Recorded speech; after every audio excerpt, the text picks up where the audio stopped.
welcome back to the Real Wrestling and to another edition of Smackdown Out of 10. And after Roman Reigns made his triumphant return at SummerSlam, he made his way back to the Blue Brand this week to settle some family business. But he didn't start the show. It was Cody Rhodes who came out and was greeted by Mattress Clouds. He said all eyes on what happened after SummerSlam, and he's been thinking about who his challenger will be. Bash and Blown in. That's when Solo Sikoa's music hit. He was flanked by Tonga and Loa.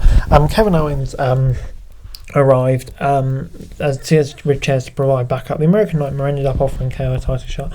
After the end of their segment, A-Town Down Under made its entrance for the first match against the Street Profits. This was to determine who would face the winners of DIY Be Pretty Deadly in the show. Andre Dawkins was double teamed earlier to put on Theory and Waller in the driver's seat. Montez Ford turned it around with a big dive over the top rope to send us to the break.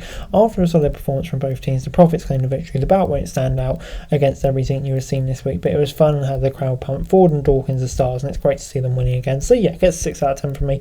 I thought, solid opening segment, obviously something down the line, and yeah, decent first match too. I think the right result too.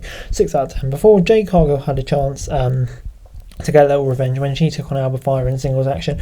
Bianca Belair and Isla Dawn were in their respective partners' corners.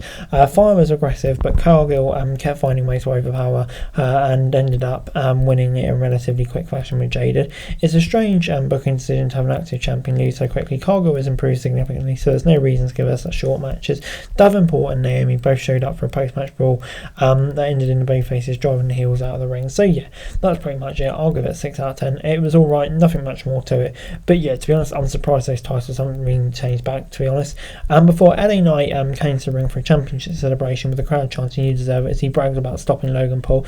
Escobar came out and congratulated him, leading to Andrade coming out for their number one contenders match. The two had a handful of encounters since Eddie Lowe returned. Baron Corbin and Apollo Crews attacked Anhel and Berto, driving them away from the ring, giving Andrade a better chance.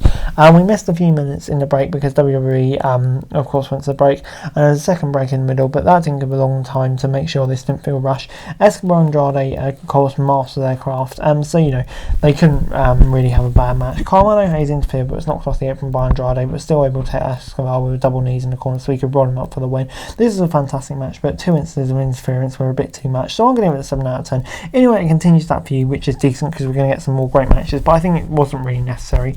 On the other hand, it probably was the right result, so yeah, 7 out of 10. Before it was done, Pretty Deadly v DIY, with the winner taking on Street Profits in the number one contenders match next week.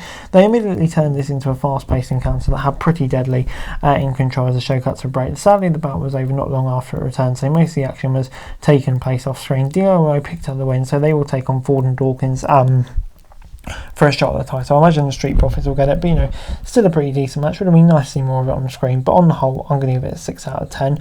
Then we got Cody Rhodes and Kevin Owens confirming their match for Bash and Berlin with help from Nick Aldis. I kind of like Kevin saying he didn't deserve it, but a bit of a weird way to get there. But we got there, that's the main thing, and yeah, that'll be a very exciting match. Before the show ended with Solo Sikoa calling out Roman Reigns, the former champion arrived and took out Tama and Loa before squaring off with his cousin in the ring. He beat up Sikoa as he was picking up his Ufala. He was blinded by the check chance. He managed to take them out, but Sikoa escaped with his necklace.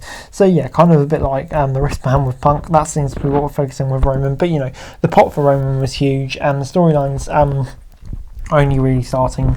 The reactions and stuff like that is so good after all the years that we've had with Roman being booed out of the building. It's so nice to see him getting receptions like this. So yeah, on the whole, this was a really good go home segment. I think Roman's going to be on SmackDown next week, so I can't wait to see what business he does there. But overall, SmackDown this week gets a 7 out of 10 from me.